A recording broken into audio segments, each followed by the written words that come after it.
देख रहे हैं डार्क राजकुमार के साथ। तो चलिए बढ़ते हैं आज की कहानी की ओर। दोस्तों, मेरा नाम हिमांशु है। ठंड का समय चल रहा था। उस रात जब मैं बाहर निकला हुआ था तो मेरे साथ मेरा एक खास दोस्त था जिसका नाम चिंतामणि था। आज की इस बेहद ही ठंड की रात के अंदर बर्फ पूरी तरीके से हावी थे। सड़क के ऊपर हल्की हल्की बर्फ की एक परत जम गई थी। ऐसा लग रहा था कि आज ठंड लगातार बढ़ने ही वाली थी और कम होने का नाम ही नहीं ले रही थी। जब मैंने घड़ी की तरफ देखा तो रात के 12:30 बज रहे थे और अभी तो ठंड सिर्फ शुरू ही हुई थी। रात के 3 बजे के बाद तो और भी भयानक ठंड होती थी। और आज मैं अपने दोस्त के साथ गाड़ी लेकर ट्रिप पर आया हुआ था। लेकिन ट्रिप पर आने के बाद हम एक जंगल के अंदर फंस गए थे। हमें नहीं पता कि इस जंगल का रास्ता कहाँ से होकर गुजरता था। हमें रात के करीब 12:30 बज गए थे, लेकिन घूमते घूमते हम वहाँ का रास्ता पूरी तरह से भूल चुके थे। हमें उस जंगल से बाहर निकलने का रास्ता नज़र ही नहीं आ रहा था। हालांकि उस जंगल के अंदर हमें एक कच्ची सड़क तो नज़र आ रही थी, लेकिन उस सड़क पर चलने के बाद भी हम वापस उसी जगह पर आकर रुक जाते जहाँ से हम निकलते थे। जब हमने जंगल के अंदर मैप को सर्च करने की कोशिश की तो मैप भी वहाँ पर सर्च नहीं हो रहा था, क्योंकि वहाँ पर नेटवर्क की काफ़ी कमी थी। और ऐसी स्थिति में हमारा तो दिमाग खराब होता जा रहा था। कुछ देर तक ट्राई करने के बाद जब मुझे लगा कि अब हम यहाँ से नहीं निकल पाएंगे तो मैंने अपने दोस्त को गाड़ी रोकने को कहा, क्योंकि अगर हम ऐसे ही गाड़ी चलाते रहे तो फिर गाड़ी का पेट्रोल ख़त्म हो जाता और उसके बाद तो हमारा यहाँ से निकलना और भी ज़्यादा मुश्किल हो जाता।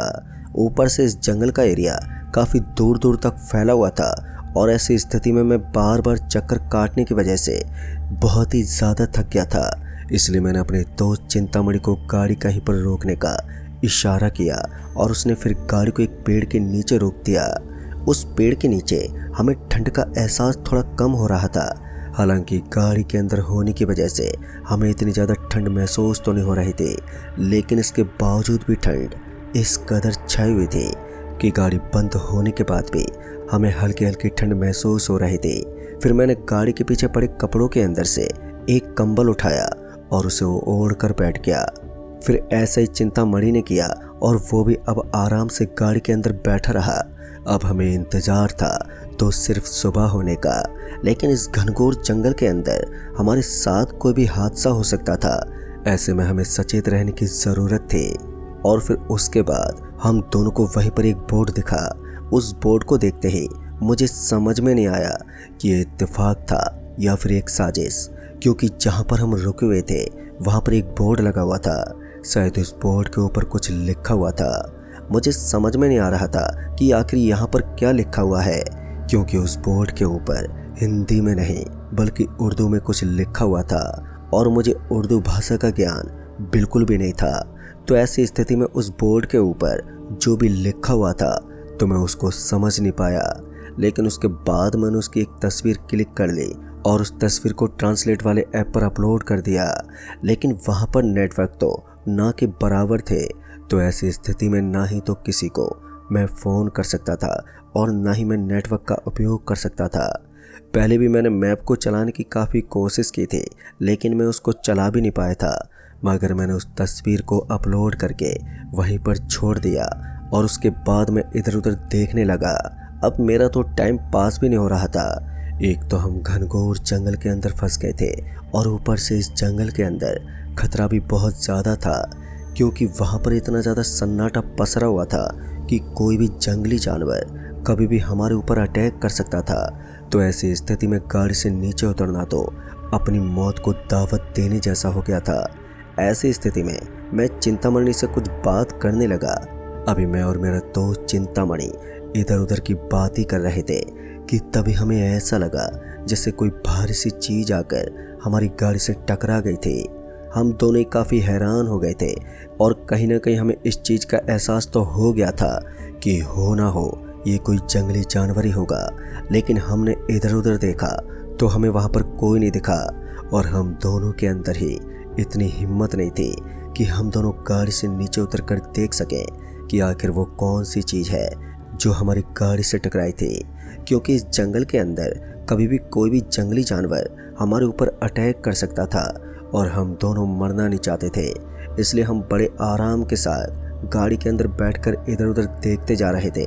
खैर अभी भी हमारे मन में इतना ज़्यादा डर नहीं था कि गाड़ी के ऊपर किसी भयंकर जानवर ने हमला किया हो।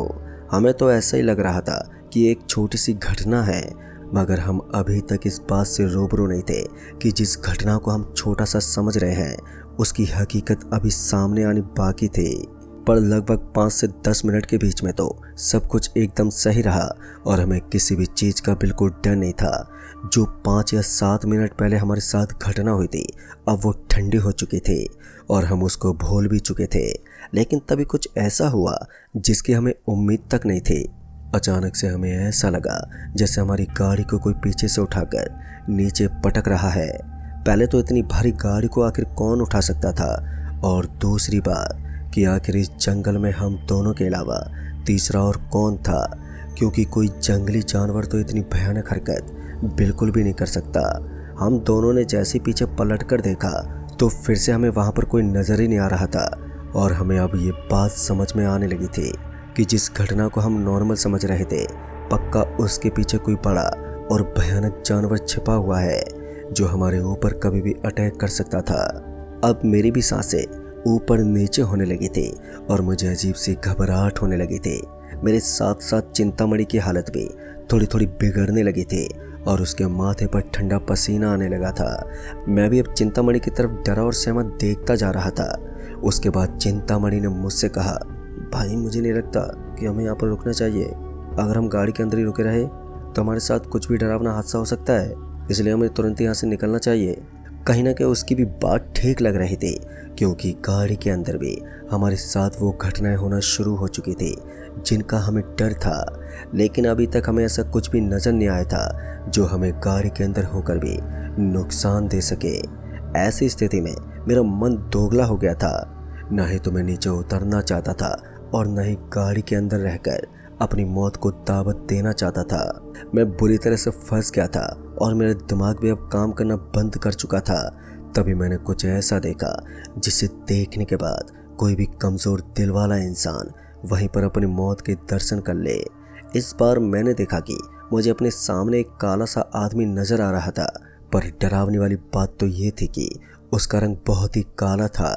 जिस तरह के ज़ॉम्बी मैंने कई बार फिल्मों में देखे थे उसी तरह का ज़ॉम्बी मुझे अपने सामने दिखाई दे रहा था और ऐसा लग रहा था जैसे ये कभी भी मेरे ऊपर अटैक कर सकता है और मुझे जान से मार सकता है। उसके हाथ खून से सने हुए थे। ऐसा लग रहा था कि अभी अभी उसने कोई शिकार किया था और अब अगली बारी हमारी थी। वो तुरंत ही हमारी गाड़ी के सामने आकर खड़ा हो गया और गाड़ी को एकटक देखने लगा। मैं जान गया था कि अभी यहाँ पर कुछ बड़ा होने वाला है और इससे पहले ही मैंने अपने दोस्त चिंतामणि को उतरने का इशारा किया और हम दोनों अपनी अपनी कंबल लेकर उस ठंडे और सुनसान से पड़े जंगल के अंदर सरपट भागने लगे। अब हमारे पीछे वो ज़ॉम्बी अपने हाथ धोकर पड़ गया था। तो ऐसी स्थिति में हमें कुछ भी समझ नहीं आ रहा था कि हमें किस तरफ जाना चाहिए। अब जिस तरफ चिंतामणि भागता जा रहा था तो मैं भी उसके पीछे पीछे उसी तरफ भागता ही चला गया। जो गाड़ी हमें इतनी देर हमारे लिए सुरक्षित लग रही थी अब उस गाड़ी का कोई ठिकाना नहीं था कि आखिर वो कहाँ रह गई, क्योंकि हम दोनों अपनी गाड़ी से बहुत ही दूर आ चुके थे और अब हम ऐसी स्थिति में पहुंच गए थे जहां पर हमें उस जंगल के घनघोर पेड़ के अलावा कुछ भी नजर नहीं आ रहा था। हमने देखा कि आगे का जंगल तो और भी ज़्यादा गहरा और डरावना था और वो जंगल देखने में इतना ज़्यादा गहरा लग रहा था कि उसके अंदर जाने से पहले ही हमारी हिम्मत टूट गई। फिर उसके बाद मेरे दोस्त ने मेरे कंधे पर हाथ रखते हुए कहा, भाई हमारे पास इसके अलावा कोई दूसरा चारा नहीं है, इसलिए हमें चलना ही होगा। उसकी बात सुनने के बाद मैंने भी अपनी गर्दन हिलाई और उस जंगल के अंदर अपना पहला कदम पटक दिया। उसके साथ ही ना जाने क्यों लेकिन मुझे अजीब सी बेचैनी हो रही थी। ऐसा लग रहा था कि आज मैं किसी भी कीमत में अपनी जान नहीं बचा पाऊंगा। फिर उसके बाद हमने जैसे उस गहरे से जंगल के अंदर अपने कदम पटके तो हमें ऐसा लगा जैसे कि हमारे पीछे पीछे कोई भागता हुआ आ रहा है। और ये सुनते ही मेरे पूरे शरीर में एक बिजली सी दौड़ गई और मुझे ऐसा लगने लगा कि कहीं ना कहीं वो अजीब सा दिखने वाला शैतान हमारे पीछे आ रहा होगा, इसलिए हमें छुपने की बहुत ही ज़्यादा ज़रूरत थी। वो जंगल काफ़ी घना था और कई पेड़ तो ऐसे भी थे जिनके ऊपर आसानी से चढ़ा जा सकता था। तो मैंने अपने दोस्त की तरफ इशारा किया और उसके बाद हम एक पेड़ के ऊपर बहुत ही हल्के हल्के कदमों के साथ चढ़ गए और हम ऊपर से नीचे की तरफ का नज़ारा देखने लगे। फिर कुछ देर तक तो हमें वहाँ पर कुछ भी नज़र नहीं आया, लेकिन उसके बाद जैसे ही चांद की हल्की हल्की रोशनी के अंदर हमें वो ज़ॉम्बी जैसा दिखने वाला हैवान दिखा तो हमारे शरीर के अंदर सनसनी मच गई। लेकिन 5 या 7 मिनट तक हम ऐसे ही ऊपर से नीचे की तरफ का नज़ारा निहारते रहे और उसके बाद हम दोनों को लगा कि शायद ये खतरा टल चुका है और यही मेरी सबसे बड़ी गलती साबित होने वाली थी। मैं अपने दोस्त चिंतामणि के साथ नीचे तो उतर गया था, लेकिन नीचे उतरने के बाद जो दृश्य मेरी आंखों के सामने था उस दहशत को देखकर हर कोई कांप जाए। क्योंकि जैसे मैं और मेरा दोस्त चिंतामणि हम उस पेड़ के ऊपर से नीचे उतरे तो हमने नीचे की तरफ आते देखा कि वहाँ पर एक नहीं बल्कि लगभग 50 की संख्या में बड़े बड़े खतरनाक से ज़ॉम्बी खड़े नजर आ रहे थे और अब तो उनके शरीर से बहुत ही भयंकर बदबू आ रही थी और वो अब हमारे ऊपर कभी भी अटैक कर सकते थे। हालांकि एक अच्छी बात तो ये थी कि वो वहाँ से थोड़ी दूरी पर थे और उनकी नज़र अभी तक हमारे ऊपर नहीं आई थी, लेकिन जैसे ही हम उन्हें नज़र आ जाते तो ये बात तो बिल्कुल तय थी कि वो हमें जिंदा नहीं छोड़ने वाले थे। इससे पहले कि वो हमें देख पाते कि मैंने अपने दोस्त की गर्दन पकड़कर नीचे कर दी और हम दोनों पेड़ के पत्तों के नीचे दब गए, क्योंकि मुझे वहाँ पर पत्तों का एक बड़ा सा ढेर दिखा और इसलिए मैंने अपने दोस्त के साथ साथ अपने आप को भी नीचे झुका लिया और हम दोनों उन पत्तों के अंदर सो गए जिससे कि हम किसी को नजर न आए। वहाँ पर इतनी ज़्यादा ठंड भी नहीं थी। मुझे नहीं पता कि आखिर वहाँ इतना फ़र्क क्यों था, लेकिन जंगल के बाकी के हिस्से को देखकर ऐसा लग रहा था कि इस हिस्से में ठंड काफ़ी कम महसूस हो रही थी।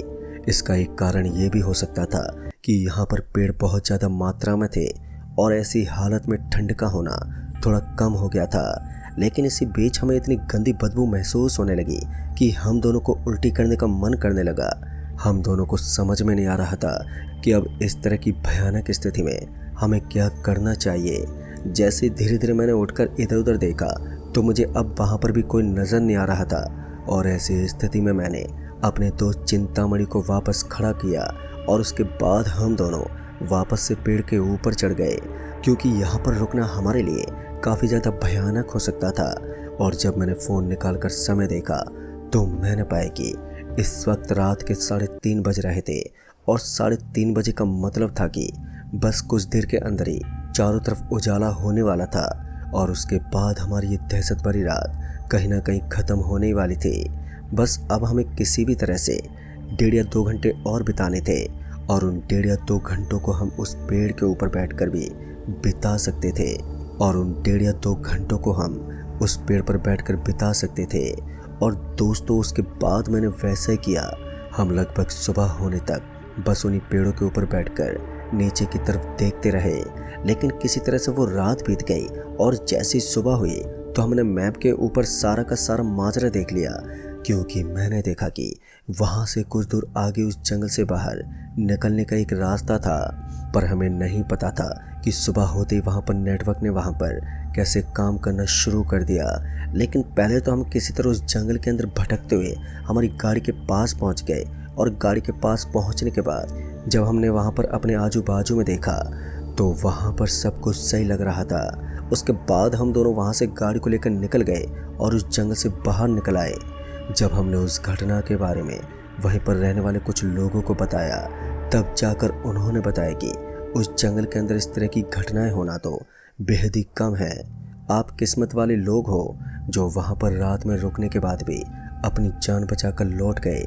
लेकिन दोस्तों आज तक का रिकॉर्ड ये बोलता है कि एक बार रात के वक्त किसी इंसान ने अपने कदम उस इलाके में रख दिए तो उसके बाद वो कभी भी वापस जिंदा नहीं लौट पाएगा। दोस्तों इन सारी घटनाओं को सुनने के बाद मुझे अपने आप पर थोड़ा गर्व हुआ कि चलो मैं अपनी जान बचाकर किसी तरह यहाँ तक तो लौट आया। लेकिन उस दिन के बाद मैं कभी भी जंगल जैसे रास्ते से कभी नहीं गुजरता। तो दोस्तों इस कहानी में बस इतना ही। तब तक के लिए बाय एंड टेक केयर।